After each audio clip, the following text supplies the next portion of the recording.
దేవుడు చెప్పిన క్షణము విలువ అని ఎందుకు టైటిల్ పెట్టామంటే, క్షణము అనగానే మీకు తెలియదు కాదు, ప్రతిరోజు మనం అనుభవిస్తున్న ఈ కాలచక్రంలో చాలా చిన్నది క్షణం. మీకు తెలియదు కాదు, టైం గురించి సెకండ్ అంటారు. అలాంటి 60 సెకండ్లు కలిస్తే 1 నిమిషం అవుతుంది. అలాంటివి ఒక 60 నిమిషాలు కలిస్తే 1 గంట అవుతుంది. అలాంటివి ఒక 24 గంటలు కలిస్తే 1 రోజు అవుతుంది. అలాంటి రోజులు 7 రోజులు కలిస్తే 1 వారం అవుతుంది. ఆ 4 వారాలు కలిస్తే 1 నెల అవుతుంది. 12 నెలలు కలిస్తే సంవత్సరం అవుతుంది. 60 సంవత్సరాలు కలిస్తే మన ఆయుష్కాలం అయిపోతుంది. తెలుసు కదా మీకు ఇదంతా? అంటే క్షణానికి మన ఆయుష్కాలానికి చాలా దగ్గర కనెక్షన్ ఉంది, బంధం ఉంది, మర్చిపోకూడదు. ఈరోజు మనం అనుభవిస్తున్న ఈ ప్రతి క్షణం కూడా మన ఆయుష్కాలంలో మనం ఖర్చు పెట్టేస్తున్నది. దేవుడు మనకి భూమి మీద ఇచ్చిన 60, 70, 80, ఎక్కడో 100 బతుకుతున్నారు. ఈరోజు పరిస్థితులు అస్సలు బాగోలేదు. ఎవరు ఏ క్షణాన్ని కన్నుమూస్తారో తెలియని పరిస్థితుల్లో మనం ఈరోజు బ్రతుకుతున్నాం. ఒక పక్క రోగాల పేరుతో మరణం వెంటాడుతుంది, మరో పక్క ప్రమాదాల పేరుతో మరణం వెంటాడుతుంది. మరణించే క్షణం మన జీవితంలో ఎప్పుడు వస్తుందో మనకి తెలియదు. కనుక దేవుని పిల్లలారా, నేను చెప్పినంత గుర్తుపెట్టుకోండి. ఒక సెకండ్ లేదా 1 క్షణం దగ్గర మన జీవితం తారుమారైపోయే పరిస్థితులు ఉన్నాయి. ఈ కాలం గురించి అండి లోకంలో చాలా గొప్పగా చెప్పారు. అవన్నీ చెప్పడానికి నాకు టైం కుదరదు, కానీ మీకు అర్థం చేయించాలి కనుక విషయం చెప్తున్నాను. కాలం యొక్క విలువను గుర్తెరగండి. కాలం కరిగిపోతే మరలా తిరిగి రాదు అని ఇంగ్లీష్లో కాలం గురించి ఒక కొటేషన్ రాశారండి. టైమ్ ఈజ్ గోల్డ్ అని రాశారు. అంటే కాలం బంగారం కంటే విలువైనది అని రాశారు. కరిగిపోయిన కొవ్వొత్తి ఎలాగైతే తిరిగి రాదో, ఖర్చు పెట్టిన ప్రతి రూపాయి ఎలాగైతే తిరిగి రాదో, నువ్వు ఖర్చు పెట్టిన ఏ క్షణం కూడా నీ జీవితంలో తిరిగి రాదు అని చెప్పారు. నిజమే, అవన్నీ వాస్తవాలే. కానీ కాలం ఇచ్చిన దేవుడు కాలం గురించి వీళ్ళకంటే గొప్పగా చెబుతాడు, ఇంకా చాలా బాగా అర్థం చేయిస్తాడు మనకి. ఈ కాలాన్ని ఇచ్చింది దేవుడు అండి. కొంచెం జాగ్రత్తగా చెప్తాను వినండి. దేవుడి కాలచక్రాన్ని ఏర్పాటు చేశాడు. సూర్యుడు, చంద్రుడు, మీకు తెలియదు కదా ఈ భూమి, వీటన్నిటి వల్ల కాలాలు అనేవి ఏర్పడతాయి. భూమి తన చుట్టూ తాను తిరుగుతూ సూర్యుని చుట్టూ తిరుగుతుంది. ఏమండి, మన భూమి చుట్టూ మధ్యలో మరి చంద్రమండలం లేదంటే చంద్ర ఆకారంలో ఉన్న చంద్రుడు తిరుగుతున్నాడు. ఇదంతా మీకు తెలియదు కాదు. వీటి వల్ల కాలాలు ఏర్పడతాయని శాస్త్రం నిన్నగాక మొన్న చెబితే, బైబిల్లో దేవుడు ఇప్పుడు వాటిని చేసిన తొలినాళ్లలోనే, ఆదికాండంలోనే పగటిని ఏలుటకు పెద్ద జ్యోతిని, రాత్రిని ఏలుటకు చిన్న జ్యోతిని అని చెప్పి ఇప్పుడు భూమి మీద దినములను, సంవత్సరములను, కాలములను సూచించుటకై అని బైబిల్లో ఉంటది. రాసుకుని తర్వాత చదువుకోండి. ఇంటికి వెళ్ళిన తర్వాత ఆదికాండము 1వ అధ్యాయము 14వ వచనంలో ఈ మాట ఉంటది. అంటే ఈ రోజు శాస్త్రం హబుల్ టెలిస్కోప్ కనిపెట్టిన తర్వాత సూర్యుడు, చంద్రుడు తిరుగుతున్నాడు అని, వాటి వల్ల కాలాలు ఏర్పడుతున్నాయని ఇప్పుడు చెబితే, దేవుడు ఎప్పుడో వాటిని చేసిన తొలినాళ్లలోనే నేను కాలచక్రాన్ని ఏర్పాటు చేశాను, భూమి తిరుగుతుంది, కాలం తిరుగుతుంది, కాలచక్రం ప్రారంభమైంది అని చెప్పాడు. దేవుడు తిప్పుతున్న ఈ కాలచక్రంలో ఆయుష్కాలం పేరుతో మనం ఎంటర్ అవుతాం. మనం ఈ కాలచక్రంలో 60-70 ఏళ్ళు ఉంటామంటే మనం వెళ్ళిపోతాం ఇక్కడి నుంచి మళ్ళీ మనం. అలాగే మన తాతయ్య గారు వచ్చారు, ఈ కాలచక్రంలోకి వెళ్ళిపోయారు. మన నాన్నగారు వచ్చారు, కాలచక్రంలోకి 60-70 ఏళ్ళు ఆయుష్కాలం పేరుతో ఉంటారు, వెళ్ళిపోతారు. మన కాలం అయిపోద్ది, మనం వెళ్ళిపోతాం. మన తర్వాత మన కొడుకు వస్తాడు, అతను 60-70 ఏళ్ళు ఉంటాడు, అతను తన కాలాన్ని ముగించుకొని వెళ్ళిపోతాడు. మీకు అర్థం కావాలి అంటే, ఇందిరాగాంధీ గారు మనందరికీ తెలుసు. ఇందిరాగాంధీ గారు పుట్టారు, ఆవిడ కాలం అయిపోయింది, వెళ్ళిపోయారు. తర్వాత ఎవరు వచ్చారు? ఆవిడ కొడుకు, మీకు తెలియదు కాదు కదండి, రాజీవ్ గాంధీ గారు. ఆయన కాలం అయిపోయింది, వెళ్ళిపోయారు. ప్రస్తుతానికి ఎవరున్నారు?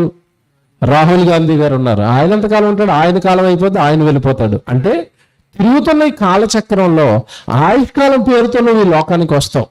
Very good. ఇంతకీ నీకు ఆయుష్కాలాన్ని దేవుడు ఎందుకు ఇస్తున్నాడు ఈ పెద్ద కాలచక్రంలో అంటే, ఎఫెసీయులకు రాసిన పత్రిక 2వ అధ్యాయం 10వ వచనం మనం చదువుతున్నప్పుడు, ఇదిగో ఈ భూమి మీద నువ్వు సత్క్రియలు చేయాలి, భూమి మీద తన నామానికి ఘనత, కీర్తి తీసుకొని రావాలి, తానెవరో ఈ ప్రపంచానికి నువ్వు చాటాలి, తన కీర్తి ఘనత మహిమ ఈ ప్రపంచానికి నీ ఆయుష్కాలంలో నువ్వు చూపించాలి అన్న ఉద్దేశంతో దేవుడు సత్క్రియలు చేస్తామని, సువార్త పనులు చేస్తామని, దేవుడి గురించి ప్రకటిస్తామని ఈ జీవితాన్ని ప్రసాదించాడని పౌలు గారు అక్కడ మనకి చెప్తాడు. ఇది మీరు దృష్టిలో పెట్టుకోండి. తిరుగుతున్న ఈ కాలచక్రంలో దేవుడు తన పని నిమిత్తం నీకు ఆయుష్కాలం అనే పేరు పెట్టి ఈ కాలచక్రంలో నీకంటూ జీవితాన్ని ప్రసాదించాడు. నువ్వు భూమి మీద ధనవంతుడు ఉండడు, పేదవాడు ఉండడు, ఎవడు పండితుడు ఉండడు, పామరుడు ఉండడు, అసలు భూమి మీద ఎవ్వడు కూడా ఉండడు. కారణం ఏంటంటే ఆయుష్కాలాన్ని నిర్ణయించి దేవుడు ఈ కాలచక్రంలో నుంచి నీ జీవితాన్ని క్లోజ్ చేస్తాడు. కరోనా కాలంలో చాలా మంది జీవితాలకి ముగింపు కార్డు పడిపోయింది, వెళ్ళిపోయారు. వాళ్ళ జీవితాలు ముగించుకుని ఈ కాలచక్రం నుంచి వెళ్ళిపోయారు. మనుషులు ఇక్కడ అస్సలు ఆలోచించకుండా వదిలేసిన విషయం ఏంటంటే, అసలు తిరుగుతున్న ఈ కాలచక్రంలోనికి నేను ఎందుకు వచ్చాను, అసలు 60-70 ఏళ్ళు ఎందుకుంటున్నాను, తర్వాత నేను ఏమైపోతున్నాను, ఈ విషయాన్ని పూర్తిగా మానవ సమాజం మర్చిపోయిందండి. దేవుడు తన ఆవేదనని రోజు మీతో చెప్తాడు. మీకు కాలం ఎందుకు ఇచ్చానో తెలుసా? అసలు కాలాన్ని గుర్తెరుగుతున్నారా? ఏమంటే దినాలు ఖర్చు పెడుతున్నారు, రోజులు ఖర్చు ఏమంటే వారాలు ఖర్చు పెట్టేస్తున్నారు, నెలలు ఖర్చు పెట్టేస్తున్నారు. మీ జీవితంలో ఇప్పటికీ 30 సంవత్సరాలు ఖర్చు పెట్టేసిన వాళ్ళు ఉన్నారు, 40 సంవత్సరాలు ఖర్చు పెట్టేసిన వాళ్ళు ఉన్నారు. మహా అంటే భూమి మీద మనం ఉండేది ఇంకో 20 ఏళ్ళు గట్టిగా. మహా అంటే కొంతమంది 50లోకి వచ్చేసారంటే మీరు మహా అంటే ఉండేది 10-15 సంవత్సరాలు ఈ భూమి మీద. ఎందుకు వచ్చారు, ఎందుకు ఈ కాలాన్ని ఖర్చు పెడుతున్నారు, తర్వాత మేము ఎక్కడికి వెళ్ళాలి, ఈ ఆలోచనలన్నీ కంప్లీట్గా మర్చిపోయిందండి మానవ సమాజం. అందుకే యేసుప్రభు తను బ్రతుకున్న కాలంలో ఒక మాట చెప్తాడు. ఇది ఒక్కటి చదివిస్తానండి. లోకాసు వార్త 12:54 జాగ్రత్త రాసుకోండి. మీరు చదవలేరు కానీ రాసుకోండి, ఇంటికి వెళ్ళిన తర్వాత మీరు జాగ్రత్త చదువుకోండి. ఇది ఒక్క మాట. లోకాసు వార్త 12:54 చదువుతున్నారు. మరి ఆయన జనసమూహంతో ఇట్లనను, మీరు పడమటి నుండి మబ్బు పైకి వచ్చినప్పుడు వాన వచ్చుచున్నదని వెంటనే చెప్పుదురు. ఇందాక దారిలోకి వస్తున్నప్పుడు చాలా మంది మాతో అంటున్నారు, వేడిగా ఉందంటే వర్షం వచ్చేస్తుంది. ఈ మాత్రం భలే తెలిసినవి చూసారా మనకి. మబ్బు పట్టిందంటే వాన వచ్చేస్తుంది, ఇవి మనకు తెలుసు. ఏమంటే తర్వాత మాట చూడండి, అక్కడ తర్వాత మాట. అలాగే జరుగును, దక్షిణపు గాలి విసురుట చూచినప్పుడు వడగాలి కొట్టునని చూపుదురు. వేసవకాలం అంతా వడగాళ్ళు కొడతాయండి కదండి. దక్షిణపు గాలి, వేడి గాలి వచ్చినప్పుడు ఒరే వడదెబ్బ కొట్టేస్తుందిరా, బయటికి వెళ్ళకరా అని చెప్తారు. తర్వాత చూడండి, వేషధారులారా, ఇవన్నిటినీ గుర్తించిన వారలారా, వీటన్నిటిపైన అవగాహన కలిగిన వారలారా. ఇప్పుడు చూడండి యేసుప్రభు ఎలా మాట్లాడుతున్నాడో. వేషధారులారా, మీరు భూమి ఆకాశముల వైఖరిని గుర్తింపనిరుగుదురు. ఈ కాలమును మీరు గుర్తింపనిరుగనేలా. ఎంత మంచి మాట మాట్లాడుతున్నాడు చూడండి.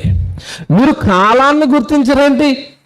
వేసవకాలం వచ్చిందంటున్నారు, శీతాకాలం వచ్చిందంటున్నారు, వర్షాకాలం వచ్చిందంటున్నారు, కాలాలు వచ్చేస్తున్నాయని భూమి ఆకాశాలను బట్టి కాలాలు చెప్పేస్తున్నారు. ఆ కాలాలు నీ జీవితంలో చాలా వెళ్ళిపోతున్నాయి. పోయిన వేసవకాలం వెళ్ళిపోయింది, ఇదో వర్షాకాలంలోకి వచ్చేసావు, వర్షాకాలం వెళ్ళిపోద్ది, ఆ తర్వాత శీతాకాలం వస్తుంది, ఆ కాలం వెళ్ళిపోద్ది, మళ్ళా వేసవకాలం వచ్చేసింది. నీ జీవితంలో కాలాలు దాటేస్తున్నాయి, కానీ ఆ కాలాన్ని నీకు ఎవరిచ్చారో నువ్వు గుర్తించటం లేదేంటి? ఆ కాలాన్ని దేవుడు నీకు ఎందుకు ఇచ్చాడో నువ్వు ఆలోచించటం లేదేంటి? ఆ కాలంలో ఈ కాలం ఇచ్చిన దేవుడు నిన్నేం చేయమన్నాడో నువ్వు జ్ఞాపకంలోనికి తెచ్చుకోవటం లేదు. యేసుప్రభు ఏం ప్రశ్నించరండి అక్కడ. ఈ కాలమును మీరు గుర్తింపనిరుగనేలా అన్నాడు చూడండి. మీ కాలం దేవుడు మీకు ఎందుకు ఇస్తున్నాడు, మీరు ఎందుకు గుర్తించరు? కాలాన్ని ఎందుకు వృధా చేస్తున్నారు? కాలాన్ని ఎందుకు ఖర్చు పెట్టేస్తున్నారు? కాలాన్ని ఎందుకు దేవుడికి వాడటం లేదు? సినిమాలు అంటున్నారు, షికారులు అంటున్నారు, ఉద్యోగాలు అంటున్నారు, వ్యాపారాలు అంటున్నారు, విందులు అంటున్నారు, పార్టీలు అంటున్నారు, పెళ్లిళ్ళు అంటున్నారు, దినాలు అంటున్నారు, బర్త్డేలు అంటున్నారు. దేవుడి సన్నిధి లేదు, దేవుడి పని లేదు, దేవుడి ఆలోచనలు లేదు. ఎప్పుడు లోకానికి అంకితమైపోయింది పూర్తిగా మన కాలం అంతా. ఇంకెప్పుడు మీరు దేవుడి సన్నిధిలో ఉండేది? ఇంకెప్పుడు మీరు దేవుడి పనినెత్తుకునేది? ఇంకెప్పుడు మీరు దేవుడికి కాలాన్ని ఇచ్చేది? భూమి మీద నా జీవితాన్ని చూడండి. నేను బ్రతికింది 33.5 ఏళ్ళు. యేసుప్రభు అంటున్నాడు అక్కడ 33.5 ఏళ్ళు 12వ ఏటనే వాక్యం నేర్చుకున్నాను. ఆ రోజున్న శాస్త్రులు పరిచయులకు 12వ ఏట నుండి ప్రశ్నలు వేశాను. 30వ ఏటకు వచ్చేసరికి బైబిల్ బాగా నేర్చుకున్నాను, బాప్తిసం తీసుకున్నాను. ఈ బాప్తిసం తీసుకున్న వెంటనే గ్రామాలకు వెళ్ళిపోయాను, నా తండ్రి గురించి చెప్పాను. నా జీవితంలో ఏ క్షణాన్ని కూడా నేను వృధా చేసుకోలేదు. నా జీవితాన్ని చూడండి. మీరెందుకయ్యా మీ కాలాన్ని వృధాగా లోకాన్ని ఖర్చు పెట్టేస్తున్నారు? మీ జీవితంలో దేవుడిచ్చిన కాలం యొక్క విలువ ఎందుకయ్యా మీరు మర్చిపోయారు? కాలాన్ని ఇచ్చిన తండ్రి ఈ కాలంలో ఏం చేయమన్నాడని మీరు దేవుణ్ణి అడగరేంటి? అసలు కాలం విలువ మీరు గుర్తించరేంటి? కాలం వెళ్ళిపోతుందన్న బాధ లేదేంటి? దేవుడు ఎంత మంచిదో చెప్తానండి. మనం ఎలాగో గుర్తించలేం, మన బుర్రలు పనిచేయవు కదా. మనం ఎప్పుడు అంత లోతుకు మనం ఏమీ ఆలోచించుకోం కదా. ఏదో పుట్టాం, పెరిగాం, తింటున్నాం, త్రాగుతున్నాం, అయిపోయింది జీవితం అనుకుంటున్నారు. ఇలా బతికేస్తున్నారు కదా. దేవుడు ఎంత మంచిదో చెప్తానండి. కాలాన్ని మనం గుర్తించటం లేదు అని, కాలం యొక్క విలువ మనం గుర్తించడానికి మన శరీరంతోనే మనకు చెప్పిస్తున్నాడు. ఎలా చెప్పిస్తున్నాడు? కరెక్ట్గా 35 సంవత్సరాలు రాగానే తెల్లవారు లేవగానే అందరూ ఎక్కడికి వెళ్ళిపోతారు చెప్పండి? దేని ముందుకు వెళ్ళిపోతారు? మొహం కడుక్కున్న వెంటనే అద్దం ముందుకు వెళ్ళిపోతారు కదా. అద్దం ముందుకు వెళ్ళి ఇలా దిగేస్తున్నాడు జుట్టు. అసలు మొహం చూసుకున్నాడు, ఏమైనా కమిలిపోయిందా, ఏమన్నా మరి పొక్కులు వచ్చేసాయని, అందం ఏమైనా చిరిగిపోయిందని చూసుకోనగానే ఒకరోజు గుండెల్లో రాయి పడినట్టుగా పడుతుంది. ఎందుకు తెలుసా? ఈ చెంపలో కానీ మూతి మీద ఉన్న ఈ మీసంలో కానీ ఎక్కడో ఒకటి తెల్లింటికి కనబడుతుంది. అమ్మో ఇక్కడ ఏదో పెద్ద నొప్పి. అంటే ఏమొచ్చింది ఇప్పుడు? నాకు ముసలితనం వచ్చేసిందా? ఒక్కటిగా ఇక్కడ స్టార్ట్ అయింది, చెంపలో స్టార్ట్ అవుతుంది. ఆ తర్వాత ఏమైపోతుంది చెప్పండి? మొత్తం మూతంతా తెల్లగైపోయింది, ఇక్కడంతా తెల్లగైపోయింది, పైన ముగ్గుబట్ట అయిపోయింది మొత్తం. అంటే ఏం చెప్తుంది నీ దేహం నీకు? నీ దేహం నీకు ఏం చెప్తుంది? అయ్యో చాలా సంవత్సరాలు ఖర్చు పెట్టేసావయ్యా, నీ జీవితానికి దగ్గర పడింది, నీ కాలం దగ్గర పడింది, నీ శరీరం యొక్క వృద్ధాప్యంలోనికి వెళ్ళిపోతుంది, నీ శరీరంలో మరణ ఛాయలు అలుముకుంటున్నాయి. కళ్ళు సరిగా కనపడవు, చెవులు సరిగా వినపడవు, కాళ్ళు సరిగా పనిచేయవు, చేతులు సరిగా ఉండవు, ఒకప్పుడు బలం ఉండదు, ఒకప్పుడు తిన్నవి అరగవు. అంటే నీకు ఏం చెప్తుంది నీ దేహం? అంటే అనవసరంగా వృధాగా నీ కాలాన్నంతా, నీ దేహానికి దేవుడిచ్చిన బలాన్నంతా లోకానికి వాడేసావు. ఇప్పుడైనా సర్దుకోవయ్యా అని చెప్తుంది. మన సర్దుకునే రకాలు కాదు. ఎక్కడ తెల్లగా కనపడిన మంగళయ్య దగ్గరికి వెళ్ళి ఏమంటే తెల్లగా కనపడినవన్నీ కట్ చేసేయండి. ఆడు కొద్ది రోజులైనా 1, 2, 3 ఉంటే నెమ్మదిగా అలాగా ఎవడు దువ్వంతా అలాగని కట్ చేస్తాడు. ఇంక మొత్తం ఎక్కువైపోయింది, అప్పుడు కట్ చేస్తాడు. ఇక కట్ చేయడానికి లేదండి. మరి ఏం చేస్తావు? నాకు మాత్రం తెల్ల ఎంటుకలు కనపడడానికి కుదరదు. ఇంకేముంది? గోద్రేజ్ డ్రై, గోడకి పెయింట్ వేసేసినట్టుగా మూతంతా పెయింట్ వేసేస్తాడు. అని ఏమనుకున్నాడు అంటే, ఒరే నీ కాలం దగ్గర పడుతుందిరా అని దేవుడు శరీరంతో సిగ్నల్స్ ఇస్తున్నా కూడా, నేను ఇంకా కుర్రోడినే, నేను ఇంకా ఉంటాను ఈ లోకంలో, నేను వెళ్ళనంటున్నావు. వెళ్ళవా? లోకాన్ని ఖాళీ చెయ్యాలయ్యా. కాలాన్ని గుర్తేవు. నీ తండ్రి ఇచ్చిన నీ ఆయుష్కాలాన్ని పిల్లలకి ఇచ్చావు, నీ ఉద్యోగానికి ఇచ్చావు, నీ చదువుకి ఇచ్చావు, నీ కుటుంబానికి ఇచ్చావు, నీ బంధువులకి ఇచ్చావు, నీ స్నేహితులకి ఇచ్చావు. దేవుడికి ఎప్పుడైనా ఇచ్చావు కాలాన్ని? కంప్లీట్ గా ఒక రోజంతా ఎప్పుడైనా దేవుడి పనిలో ఉన్నావా? ఆదివారం ఆరాధన కాదు, మొక్కుబడిగా కరెక్ట్ గా 12 గంటలకు ఆరాధన అంటే 10 నిమిషాలు పాస్టర్ గారు ఏమన్నా లేట్ చేసినట్టు తిట్టుకుంటా ఉంటారు చివరి వాళ్ళు. 10 నిమిషాల ప్రసంగం ఎక్కువైపోయిందంటే పెద్ద భక్తులంతా ఇలా వాచ్లు కూడా చూపిస్తారు కొంతమంది పాస్టర్ గారికి. అయ్యారు అంటే అర్థం ఏంటి? అసలు బాబు మేము అందులోకి వెళ్ళిపోవాలి. ఎందులోకి? ఇప్పుడు దేవుడి సన్నిధిలో మేము ఎక్కువసేపు కూర్చోలేము, మేము చాలా బిజీ కదా. అక్కడ రారా అని ఒకటి పిలుస్తున్నాడు. ఎవడు? లోకంలో సైతాన్ గాడు. ఏంట్రా గుళ్ళకి వెళ్ళిపోయి అంతసేపు ఏంటి? నువ్వు మా దేవుడు బాగా క్లోజ్ అయిపోతున్నట్టున్నావు, మన ఇద్దరం ఫ్రెండ్స్ కదా, అంతసేపు దేవుడి దగ్గర ఏం చేస్తున్నావు? వచ్చేసేయి, రారా. వెళ్ళిపోవాలి అర్జెంటుగా దేవుడి సన్నిధి నుంచి లోకంలోకి, పాపంలోకి. ఇంటికి ఏం చేస్తావు? దేవుడి పనా? దేవుడు పిలుస్తున్నాడు, ఆడితో పాటు ఎక్కడికి వెళ్తున్నావు? దేవుడి పనిగా. దేవుడి సన్నిధిని త్వరగా ముగించుకొని ఎక్కడికి వెళ్ళిపోతున్నావు? లోకంలోక, పాపంలోక. కాలాన్ని కనీసం ఒక రోజైనా దేవుడికి ఇవ్వవా? ఎవరు మీ బాధ మీకు ఎప్పుడు అర్థమవుతుందంటే చెప్తే అర్థమవుతుందండి. మీరు కన్న మీ పిల్లలు వాళ్ళు పెరిగి పెద్ద అయిన తర్వాత, పెళ్ళిళ్ళు అయిన తర్వాత వేరు కాపురం పేరుతో మిమ్మల్ని విడిచిపెట్టి ఏదో ఒక రాష్ట్రానికో దేశానికో పోయాడు. అలా వెళ్ళిపోయిన తర్వాత వస్తాడు అని పండక్కో పబ్బానికో ఎదురు చూస్తూ ఉంటావు. ఆడు అలాగొచ్చి 1 గంట ఉండి, డాడీ నేను చాలా బిజీ డాడీ, బాయ్ అని గంటలో వెళ్ళిపోతున్నాడు. అప్పుడు ఎలాగుంటుంది? ఈ మధ్యకాలంలో ఎలాగున్నారంటే ఊర్లో ఉండి కూడా అమ్మ నాన్న దగ్గర ఉండట్లేదు. వీడు ఎలాగుంటుందండి తల్లిదండ్రుల మనసు కలిసేదా? మా ఊడండి నా దగ్గర ఉండాలండి. మరి నువ్వెక్కడ ఉండాలండి? నీ దేవుడిచ్చిన కాలంలో, దేవుడి సన్నిధిలో కదా, దేవుడి పనిలో కదా. ఎందుకు ఖర్చు చేస్తున్నావు కాలాన్ని వృధాగా లోకానికి? లెక్కలు అడుగుతాడు దేవుడు. ఊరకనే రాలేదు ఈ కాలం. సూర్యుని మండిస్తూ, భూమిని త్రిప్పుతూ, ఏమండి మిగతా నక్షత్రాలన్నీ మండిస్తూ ఈ విశ్వాన్ని నడిపించడానికి పరలోకంలో ఉన్న కన్న తండ్రి అహోరాత్రులు కష్టపడుతుంటే, ఆయన కష్టంతో నీకు కాలం వస్తుంటే, ఆయన కష్టంతో వచ్చిన నీ కాలంలో నీకు ఇవ్వబడిన ఆయుష్కాలం వృధాగానే లోకానికి ఖర్చు చేస్తుంటే దేవుడికి ఇవ్వక ఆయన ఎంత బాధపడతాడో ఈ రాత్రి కాస్త మనసు పెట్టి మీరు ఆలోచించండి. మీ పిల్లలు కొద్ది రోజులు మీకు దూరంగా ఉంటే మీరు చూడలేరే? మీరు లోకంలో పడిపోయి ఆయన సన్నిధికి, ఆయన ఆలోచనలకి మీరు దూరం అయిపోతే మీ నాన్న, మీ పరలోకంలో ఉన్న కన్నతండ్రి ఎంత బాధపడతాడండి. కాలం విలువ ఎవరికి తెలియటం లేదండి. నా కుటుంబంతో ఉంటే చాలు, బంధువులతో ఉంటే చాలు, స్నేహితులతో ఉంటే చాలు, లోకంలో సంతోషంగా ఉంటే చాలు అనుకుంటున్నారు తప్ప దేవుడిలో ఉండాలని ఎవరు అనుకోవటం లేదండి. బైబిల్లో భక్తుల జీవితాలు మీరు చదవండి. మోషే గారు 40 సంవత్సరాలు సకల విద్యలో నేర్చుకున్నాడట ఐగుప్తు కోటలో. మరో 40 సంవత్సరాలు పెళ్లి చేసుకోవడానికి, ఆ గొర్రెలు వేసుకోవడానికి అయిపోయింది. 80 సంవత్సరాలు అయిపోయింది మోషే జీవితకాలంలో. అప్పుడు వచ్చాడు దేవుడు, అయ్యా ఎందుకు పుట్టావు మోషే, నువ్వు బ్రతుకుతున్నదేంటి? తగ్గిపోయింది తీసి, నువ్వు పుట్టిందేంటి, నువ్వు బ్రతుకుతున్నదేంటి అన్నాడు. ఎవడు నిజంగా ఆ రోజు మోషే జీవితం మీరు ఆలోచించండి. 80వ ఏట దేవుడి వాక్యం దొరికింది. నువ్వు దేవుడి కోసం పుట్టావు అన్న వాస్తవం తెలిసింది. దేవుడు ఎప్పుడైతే వాక్యానుసారంగా నీ జన్మ నా కోసం అని చెప్పాడో అప్పటి నుంచి మీరు మోషే జీవితం చూడండి. 80వ ఏట ఎప్పుడైతే నువ్వు దేవుడి పని కోసం పుట్టావో, ఇశ్రాయేలును విడిపించాలని చెప్పాడో అప్పటి నుంచి మీరు మోషే జీవితం చూస్తారండి. ఆయన బ్రతికింది 120 సంవత్సరాలు. మిగతా 40 సంవత్సరాలు కూడా ఎవరి కుటుంబాన్ని విడిచిపెట్టాడు. ఆ రోజు ఐగుప్తు ఆ సింహాసనం ఇస్తానన్న వద్దు అన్నాడు. ఆ రోజు తనకు అప్పగించబడిన దేవుడు పని కోసం ఎన్నో శ్రమలు పడ్డాడు, ఎన్నో కష్టాలు పడ్డాడు, ఎన్నో వేదనలు, ఎన్నో తిరస్కారాలు. ఆ రోజున లక్షల మంది జనాంగం ఎన్నోసార్లు తిరుగుబడ్డారు. అన్నిటినీ సహించుకుంటూ, భరించుకుంటూ సాత్వికుడుగా మిగిలిపోయిన తన 40 సంవత్సరాల జీవితకాలాన్ని దేవుడి సేవకు అంకితం చేసేసాడు. ఈరోజు మన పరిస్థితి ఏంటండి? గుడికి వస్తున్నాం, వెళుతున్నాం. కంప్లీట్గా మన జీవితాన్ని దేవుడికి ఇస్తున్నామా? దేవుడి పనికి ఏదైనా ఉపయోగపడుతున్నామా? దేవుడి సేవ కోసం ఏమైనా ఆలోచిస్తున్నామా? మీకు ఇచ్చిన కాలం దేవుడి కాలం కదా, అవి సత్క్రియలు చేయడానికి ఇచ్చిన కాలం కదా ఇది. దాన్ని మీకోసం వాడుకోవటం ఇది దొంగతనం కాదా? మీరు చెప్పండి.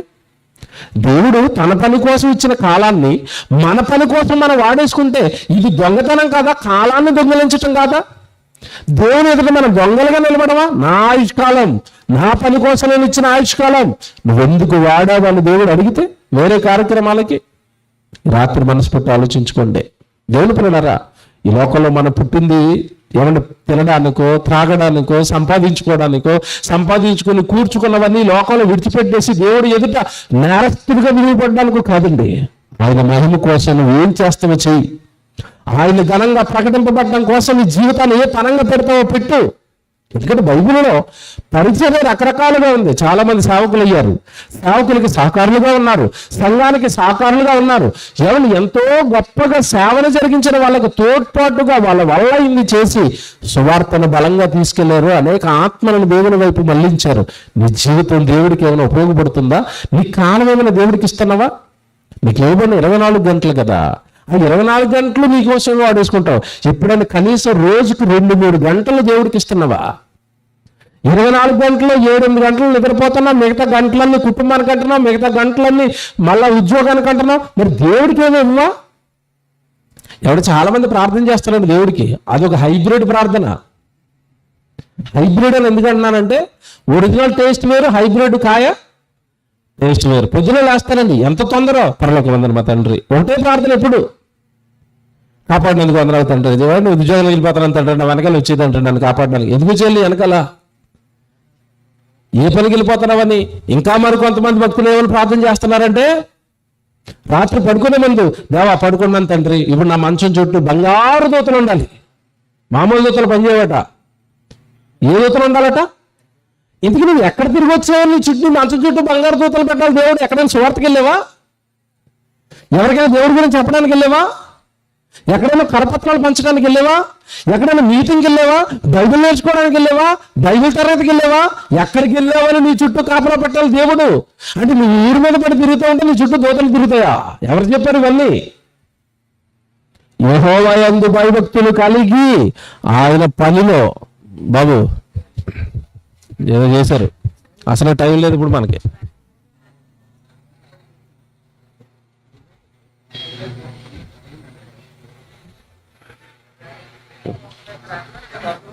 హలో, రైట్ బాబు, ఏం కలపకండి, జాగ్రత్తగా వినండి, ముగించేస్తారండి.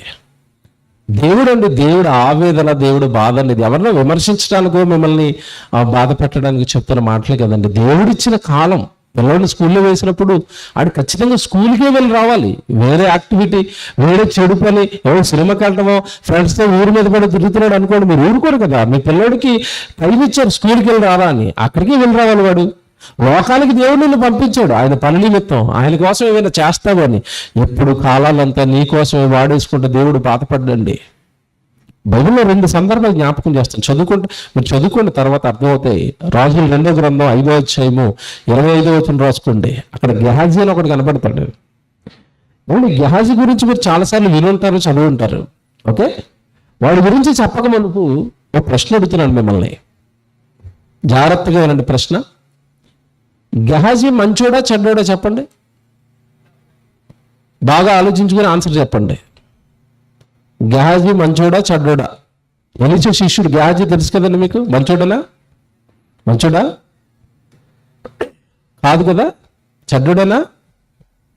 ఎవరు చెప్పండి, మంచోడా చెడ్డోడా? ఎక్కడో చెప్పండి. పోనీ చెడ్డోడు అంటున్నారండి, వెరీ గుడ్, మీరు కూడా అదే అంటారు కదా. గెహాజీ చెడ్డోడు. ఇప్పుడు మంచోడు అంటారా? మంచోడు అంటే ఎందుకు మంచోడు అడుగుతాను, మీ దగ్గర ఆన్సర్ ఉండదు, అందుకే కనుక మీరు చెడ్డోడని ఫిక్స్ అయిపోయారు. రైట్, ఇంతకీ గెహాజీ చేసిన చెడు పని ఏంటి? వ్యభిచారం చేశాడా? దొంగతనం చేశాడా? అత్యాచారం ఏమన్నా చేశాడా? ఏమీ లేదండి. నయమాన్ అని సిరియా సైన్యాధిపతి ఒకడు కుష్ఠరోగంతో ఎలీషా దగ్గరకు వచ్చాడు ఆ వ్యాధి తగ్గించుకోవడానికి. ఎలీషా గారు వెళ్ళి యోర్దాను నదిలో మునుగు, నీ కుష్ఠరోగం పోతుందని చెప్పాడు. అన్నట్టుగానే మునిగాడు. వాడి దేహం పసిపిల్లల దేహంలో మారిపోయింది. హుటాహుటిని మళ్ళీ పరిగెట్టుకుని వచ్చాడు ఎలీషా గారి దగ్గరికి. అయ్యా, మీరు చేసిన మహాద్భుతం, ఇదిగో నేను బాగుపడ్డాను, కొంచెం నేను మీకు కానుకలు ఇవ్వాలనుకుంటున్నాను అని బంగారం, వెండి, వస్త్రాలు కానుకలుగా ఇవ్వడానికి ఎలీషా గారి ముందు పెట్టాడు. ఎలీషా గారు ప్రవక్త కదండి, ఇలాంటి భూ సంబంధమైన వాటి మీద ఆశలు పడే టైపు కాదు వాళ్ళ ప్రవక్తలు. నీ వెండి వద్దు, నీ బంగారం వద్దు, నీ వస్త్రాలు వద్దు, ఇది కలిగించిన పరలోకంలో నా కన్న తండ్రికి స్తుతులు చెప్పుకుంటూ నీ దేశానికి వెళ్ళిపోని చెప్పాడు. పాపం అవి తీసుకోకపోయేసరికి వీడు తిరిగి ప్రయాణం అయ్యాడు. ఇదంతా ఒకడు చూస్తున్నాడు, ఎవరు? గెహాజీ. వీడి మనసులో ఏముందంటే, మా గురువు గారికి అసలు బ్రతకడం తెలీదు, ఏదో ప్రవక్తలు అనేసరికి ఆ లిల్లులేమో సూపర్ డూపర్గా ఉండవు. ఈరోజు సేవకులు చూడండి, కోట్లు వేసుకుని సూట్లు వేసుకుని ఇక్కడ నిలబడుకుని అప్పుడు బలిగొన్నాడు అనుకుంటారు. ఇంటికి వెళ్తే అన్ని అప్పులే. ఈ రోజు సేవకుల పరిస్థితి కూడా, ఆ రోజు ప్రవక్తల పరిస్థితి కూడా అలాగే ఉంది. ఈ శిష్యుడు అనుకుంటున్నాడు, ఇంత మంచి ఆఫర్ వాడుగా ఇస్తే మన ధనమంతా కూర్చుకుంటే బాగుండు కదా అనుకున్నాడు. ఎప్పుడైతే గురువు గారు వద్దన్నాడో వాడు వెళ్ళిపోయాడు. వెనకాల వాడు పరుగుని వెళ్ళి ఆ మొత్తం ఇస్తానన్న దానికంటే డబల్ ఇచ్చాడండి వాడు. మా గురువుగారు తెమ్మన్నారని వెనకాల వెళ్ళి అబద్ధం ఆడాడు. అయ్యో గురువుగారు తెమ్మన్నారని సరిపోడు సంతోషం వచ్చేసి ముందు ఇస్తానన్న దానికంటే డబల్ ఇచ్చేసాడు. అవన్నీ పట్టుకొచ్చాడండి, ఇంట్లో ఎక్కడికి వెళ్ళలేదండి. అంటే తప్పు చేసిన వెంటనే మనిషి నోట్లోంచి వచ్చే మొదటిది ఏంటో తెలుసండి? అబద్ధం. ఎక్కడికి వెళ్ళేవారు అని అడగండి. సినిమాకి వెళ్ళొచ్చిన మీ కుర్రాడిని, ఎక్కడికి వెళ్ళలేదు మమ్మీ, చదువుకోవడానికి వెళ్ళాను అంటాడు. ఉతిదే పచ్చబద్ధాలు అనమాట. తప్పు చేసిన వెంటనే మనుషుల నోట్లోంచి వచ్చి మొట్టమొదటిది ఏంటంటే అబద్ధం. నేను ఎక్కడికి వెళ్ళలేదు అన్నాడు. అప్పుడు ఎలిసా అంటున్నాడు, ఒరే నువ్వు ఆడితో ధనం తీసుకోవడానికి వెళ్ళినప్పుడు నా మనసు నీతోనే ఉంది కదా, ఎందుకు అబద్ధం ఆడుతున్నావు, ఎందుకు అవన్నీ తెచ్చుకున్నావు అని చెప్పి ఒక మాట చదివిస్తున్నాడు. అక్కడ అంటున్న మాట మీరు పట్టుకోవాలి జాగ్రత్తగా. 5వ అధ్యాయం 25 వచ్చి చదువుతున్నారు. 2 రాజులు 5:25 చదువుతున్నారు. జాగ్రత్తగా రాసుకోండి, ఇది ఒకటి చదువుదాం. తన యజమాని ముందర నిలవగా ఎలీషా వారిని చూచి, గెహాజీ నీవు అచటి నుండి వచ్చితివని అడిగినందుకు వాడు, నీ దాసుడైన నేను ఎక్కడికి పోలేదు. అంతటి ఎలీషా వానితో, ఆ మనుషుడు తన రథము దిగి నిన్ను ఎదుర్కొన్నట్టుకు తిరిగి వచ్చినప్పుడు నా మనసు నీతో కూడా రాలేదా? ఇక్కడి నుంచి అండర్లైన్ చేసుకోండి. ద్రవ్యమును, వస్త్రములను, ఒలీవ చెట్ల తోటలను, ద్రాక్ష తోటలను, ఏమండి, గొర్రెలను, ఎడ్లను, దాసదాసీలను సంపాదించుకొనుటకు ఇది సమయమా? చూసారా ఎలా ప్రశ్న చేస్తాడో గురువు గారు శిష్యుడికి. ఇది సంపాదించుకునే సమయమా? ఇల్లు, పొలాలు, బంగారము, ఆస్తి, ఏమన్నా అంతస్తులు, ఇవన్నీ సంపాదించుకునే టైమా? దేవుడి కోసం బ్రతికే టైమా? నీ కాలాన్ని సంపాదనకి ఇచ్చే సమయమా? నీ కాలాన్ని దేవుడికి ఇచ్చే సమయమా? ఇశ్రాయేలుని బాగు చేద్దాం, సేవ చేద్దాం రా అంటే లోకంలో ఉన్న ఆస్తిని సంపాదించుకోవడానికి వెళ్ళేవా? ఇది సంపాదించుకునే సమయమా? ఏమంటే అప్పటికే ఎలీషా మాట అంటున్నాడు అంటే ఇప్పుడు మనం ఉన్నది ఏ దినాల్లో తెలుసా? ఇప్పుడు మనం ఉన్నది ఏ దినాల్లో తెలుసా? యేసు రెండో రాకతో ఈ మొత్తం ఈ లోకానికి వృద్ధాప్య దినాలు ప్రారంభమయ్యాయి. మనం ఉన్నది అంచె దినాలలో. ఈ అంచె దినాల్లో రేపు వస్తాడో తెలియదు, యేసుప్రభు ఎల్లుండి వస్తాడో తెలియదు, ఈ రోజు రాత్రి మీటింగ్ అయిపోయిన తర్వాత 12 గంటలకు వస్తాడో తెలియదు. నువ్వు కాలాన్ని ఆయనకి ఇచ్చి రెడీగా ఉండాలి తప్ప ఎవరి సంపాదన, లోకాన్నా నీ కాలాన్ని ఎందుకయ్యా వాడిస్తున్నావు? ఇది సంపాదించుకునే సమయమా? ప్రభు సేవ చేసే సమయమా? మీరు చెప్పండి. ఇప్పుడు రేపు వచ్చేసాడు యేసు ప్రభు, ఆస్తి ఉంది, దేవుడి పనులు ఏమీ లేవు. రేపు వచ్చేసాడు యేసు ప్రభు, నీ జీవితంలో అంటే పాపం ఉంది, పరిశుద్ధత లేదు, ఏమైపోతాం చెప్పండి? ఏమైపోతామండి? అందుకే అంటున్నాడు, నాయన కాలాన్ని వృధాగా ఖర్చు చేసావా, నీ జీవితంలో ఒక భయంకరమైన క్షణం వస్తుంది. ఆ క్షణాన్న భూమి మీద సుఖంగా ఉన్న నువ్వు, భూమి మీద హాయిగా ఉన్న నువ్వు, ఆ ఒక్క క్షణంలో నీ జీవితం తారుమారైపోతుంది. 7 గ్రంథం 21వ అధ్యాయము 13వ వచనం. 7 గ్రంథం 21వ అధ్యాయం 13వ వచనం. వారు శ్రేయస్సు కలిగి తమ దినములు గడుపుదురు. దినాలు ఎలా గడుపుతున్నారట? శ్రేయస్సు కలిగి అంటే అర్థం ఏంటి? శ్రేయస్సు కలిగి అంటే అర్థం ఏంటి? తింటున్నారు, త్రాగుతున్నారు, సంపాదించుకుంటున్నారు. మా జీవితం, మా ఇష్టం, మేము ఎందుకు రావాలి దేవుడి దగ్గరికి, మేము ఎందుకు కూర్చోవాలి అక్కడ, మేము ఎందుకు ఇవ్వాలి, మేము ఎందుకు చేయాలి, మా ఇష్టం అండి, లెట్స్ ఎంజాయ్ అంటున్నారట. శ్రేయస్సు కలిగి గడుపుతున్నారట దినాలను. ధనవంతుడు ఒకప్పుడు గడిపినట్టుగా తిందాం, త్రాగుదాం, సుఖిద్దాం. శ్రేయస్సు కలిగి తమ దినమును గడుపుతురు. వెంటనే అక్కడ ఉన్న మాట చూడండి, ఒక్క క్షణము లేని వారు ఎందుకు వెళ్ళిపోయారు పాతాళానికి? భూమి మీద అంత కాలం అంతా ఎవరికి ఇష్టం వచ్చినట్టు వాళ్ళు ఖర్చు పెట్టారు కదా. అందుకే ఒక్క క్షణములోనే వాళ్ళు పాతాళమునకు దిగిపోదురు. భూమి మీద బంధువులు కనపడరిక, భూమి మీద ఉన్న సుఖాలు కనపడవేక, ఇక్కడున్న ఏసీలు కనపడవేక. చూడండి, ఎండలోకి వచ్చేసరికి అమ్మో అమ్మో అనుకుని వేసవకాలం అంతా చక్కగా ఏసీలో ఉండిపోయాం కదా, అక్కడ ఏసీలు కనపడవేక, చల్లటి పెప్సీలు, కూల్ డ్రింకులు కనపడవేక. భూమి మీద కనపడుతున్నాయి ఇవన్నీ, క్షేమంగా కళ్ళ ముందు ఉన్నాయి ఇవన్నీ, దేవుడిచ్చాడు ఇవన్నీ అనుభవించమని.